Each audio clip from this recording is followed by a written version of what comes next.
کہ جس انداز سے اور جس طریقے سے بینظیر انکم سپورٹ پروگرام کو ٹارگٹ کیا گیا ہے، یہ افسوسناک ہے اور یہ شرمناک ہے جناب اسپیکر۔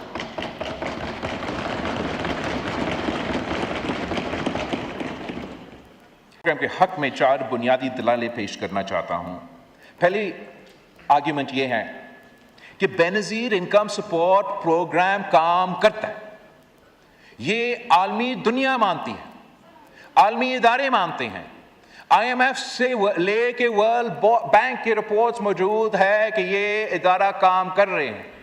یہ آپ سے یہ نہیں کہتے کہ اس کو کیسے کٹ کیا جائے گا، یہ آپ سے نہیں کہتے کہ اس کو کیسے محدود کیا جائے گا۔ عالمی دنیا آپ سے یہ کہہ رہی ہے کہ یہ آپ کا کامیاب منصوبہ ہے، یہ پاکستان میں ایک ایسا مثالی منصوبہ ہے جو پسماندہ طبقہ کو، غریب طبقوں کو مالی مدد اور معاشی طور پہ سپورٹ کیا جا رہا ہے، مگر اس میں یہ ناکافی ہے، اس میں اضافہ ہونا چاہیے۔ پاکستان میں اگر صحیح معنوں میں غربت کا مقابلہ کرنا ہے تو بینظیر انکم سپورٹ پروگرام کو ختم نہیں بھرانا چاہیے۔ اور میں حکومت کا اور خاص طور پہ وزیر اعظم صاحب کا شکر گزار ہوں کہ اس قسم کے بینظیر انکم سپورٹ پروگرام کے خلاف جو باتیں چلے ہیں، اس کے بجائے، اس کے باوجود حکومت نے یہ فیصلہ کیا ہے کہ بینظیر انکم سپورٹ پروگرام میں اضافہ ہوگا۔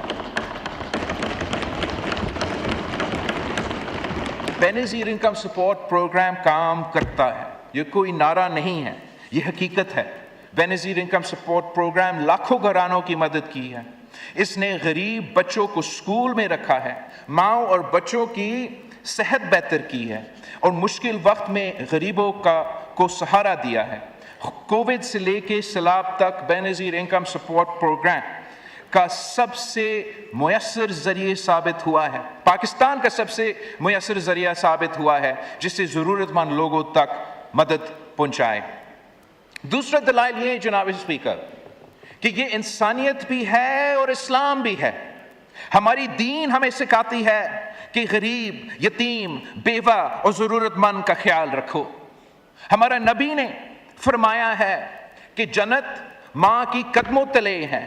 جب بینظیر انکم سپورٹ پروگرام کسی ماں کو اپنے بچوں کو کھانا کھلانے، تعلیم دلانے اور بہتر مستقبل دلانے میں مدد کرتا ہے تو یہ صرف پالیسی نہیں ہوتی، یہ ہماری دین اور اخلاقی ذمہ داری ہوتی ہے جناب اسپیکر۔ تیسری دلائل جناب speaker, Benazir income support programme اچھی معیشت ہے۔ کچھ لوگ کہتے ہیں کہ دولت اوپر سے نیچے آتی ہے، میں کہتا ہوں کہ ترقی نیچے سے اوپر جاتی ہے جناب اسپیکر۔ جب ایک غریب گھرانہ کو بینظیر انکم سپورٹ پروگرام کی رقم ملتی ہے، وہ اس پیسے کو بینک لاکر میں نہیں رکھتا، وہ آٹا خریدتا ہے، دوا خریدتا ہے، بچوں کے لیے کتابیں خریدتا ہے، دکاندار کماتا ہے، کسان کماتا ہے، ٹرانسپورٹ والا کماتا ہے، چھوٹا کاروبار چلتا ہے، پیسہ معیشت میں گھومتی ہے اور روزگار پیدا کرتے ہیں۔ غریب دولت جمع نہیں کرتی، وہ دولت کو معیشت میں واپس دلاتے ہیں۔ اس لیے بینظیر انکم سپورٹ پروگرام صرف ایک ویلفیئر پروگرام نہیں ہے بلکہ ایک اکنامک معاشی پروگرام بھی ہے جناب اسپیکر۔ اور چوتھا دلائل جناب اسپیکر، یقین مانیں بینظیر انکم سپورٹ پروگرام ایک قومی سلامتی کا پروگرام بھی ہے۔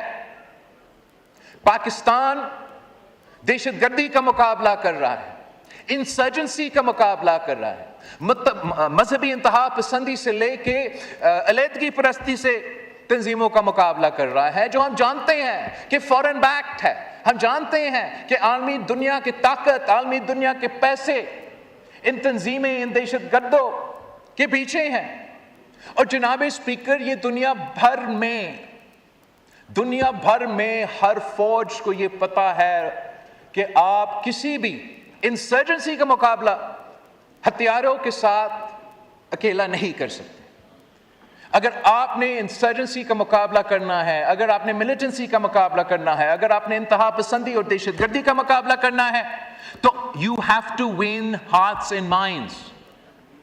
یہ دنیا بھر میں ایک کانسیپٹ مانا جاتا ہے جناب اسپیکر، کسی ملک کی طاقت صرف ہتھیاروں سے نہیں ہوتی، کسی ملک کی اصل طاقت اس کی لوگوں کی اعتماد ہوتا ہے. جب ریاست مشکل وقت میں اپنے شہری کے ساتھ کھڑی ہوتی ہے تو لوگوں کو پاکستان پر یقین مضبوط ہوتا ہے.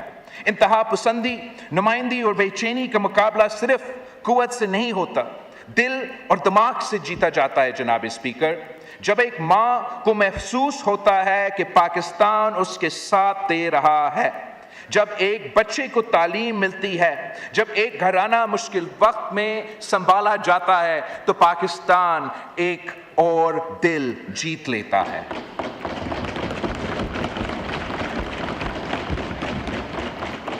اور جناب اسپیکر، جو قوم اپنے لوگوں کے دل جیت لیتی ہے اسے کوئی شکست نہیں دے سکتا. اس لیے بینظیر انکم سپورٹ پروگرام صرف غربت کم کرنے کا پروگرام نہیں، یہ انسانیت کا پروگرام ہے، یہ معیشت کا پروگرام ہے، اور یہ قومی سلامتی کا پروگرام ہے، اور سب سے بڑھ کر یہ پاکستان اور اس کے عوام کے درمیان ایک مضبوط رشتہ کا پروگرام ہے. جناب speaker, Benazir income support programme کا دفاع کوئی اور کرے نہ کرے، پاکستان پیپلز پارٹی انشاءاللہ تعالی کرتے رہیں گے.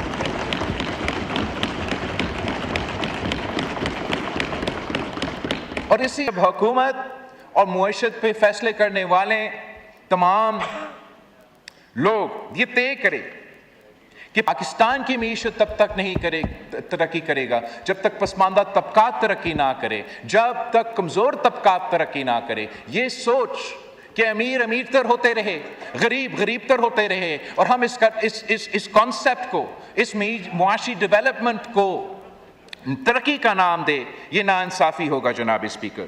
پاکستان کی زراعت تب ترقی کرتا ہے، پاکستان کی ذرائع معیشت تب ترقی کرتا ہے جب میرے اور آپ جیسے بڑے بڑے زمیندار ترقی کرتے ہیں. اس کا یہ نہیں مطلب کہ پاکستان کی ذرائع معیشت ترقی کر رہا ہے. پاکستان کی زراعت تب ترقی کرتا ہے جب پاکستان کا کسان ترقی کرتا ہے. ویسے ہی جناب اسپیکر، پاکستان کی معیشت تب صرف ترقی نہیں کرتا جب مل مالکان ترقی کرتا ہے. پاکستان کی معیشت اصل معنوں میں ترقی کرے گا جب مزدوروں کو، محنت کشر کو، ان کو محنت کا صلہ دیا جاتا ہے جناب اسپیکر. پاکستان کی معیشت ترقی کا مطلب یہ نہیں کہ ہمارے ہاں امیر کتنا مزید امیر ہوئے ہیں.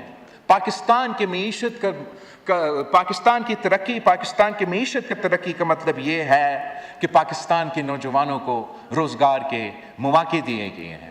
اور جناب اسپیکر، اگر ہم یہ کانسیپٹ اپنایا جائے تو میں آپ خاص طور پہ اس دور میں جہاں اس وقت معاشی مشکلات کے باوجود موقع بھی نظر آ رہے ہیں، اگر پورا حکومت یہ طے کرے اور فیصلہ کرے کہ یہ معاشی ترقی کا فائدہ ہم سب سے پہلے پاکستان کے عوام کو دلوائیں گے، سب سے پہلے پاکستان کے عوام کو ریلیف دلوائیں گے، سب سے پہلے پاکستان کا پسماندہ طبقہ، پسماندہ علاقے کو ریلیف پہنچائیں گے، تو میں یہ آپ سے دعوے سے کہہ سکتا ہوں کہ پورا پاکستان جناب اسپیکر ترقی کرے گا. ہم نے اپنے پالیسیز کو اس انداز میں بتانا چاہیے جہاں ہم ترقی اور گروتھ کا کانسیپٹ فوکس کرے پسماندہ علاقوں میں.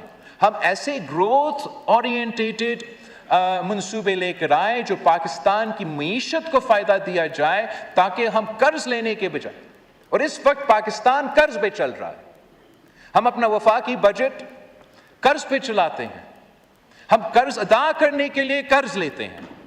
مگر اگر ہم گروتھ اورینٹیڈ اپروچ لے تو ہم یہ قرض کا بوجھ بھی مقابلہ بھی کر سکتے ہیں، اور جو پاکستان کی ترقی آج تک کسی چند علاقے تک محدود ہے، کراچی سے لے کے لاہور تک اور باقی جو ترقی یافتہ شہریں ہیں وہاں تک محدود ہے. اگر ہم براڈ بیس اپروچ لے تو ہم یہ ترقی انشاءاللہ تعالیٰ پاکستان کی ہر گاؤں میں، ہر شہر میں پہنچا سکتے ہیں، اور وہ دن دور نہیں جناب اسپیکر جب ہم پہنچائیں گے۔ پاکستان پیپلز پارٹی کا ہی دور تھا جہاں ہم نے گلگت بلتستان کا شناخت دیا، گلگت بلتستان کو نام دیا۔ میں نے تو الیکشن کیمپین میں یہ کہا ہے کہ صدر زرداری نے ایک آصفہ بھٹو زرداری کا نام رکھا ہے، ایک گلگت بلتستان کا نام رکھا ہے، اور ایک میرا پختونخوا کا نام رکھا ہے۔ نہ صرف شناخت دی جناب اسپیکر، نہ صرف شناخت کی مگر انتظامی صوبہ دیا، گورنر، چیف منسٹر، یہ اسمبلی، اور جو گلگت بلتستان کے عوام کے حقوق و جدوجہد ہے وہ آگے لے کے گئے۔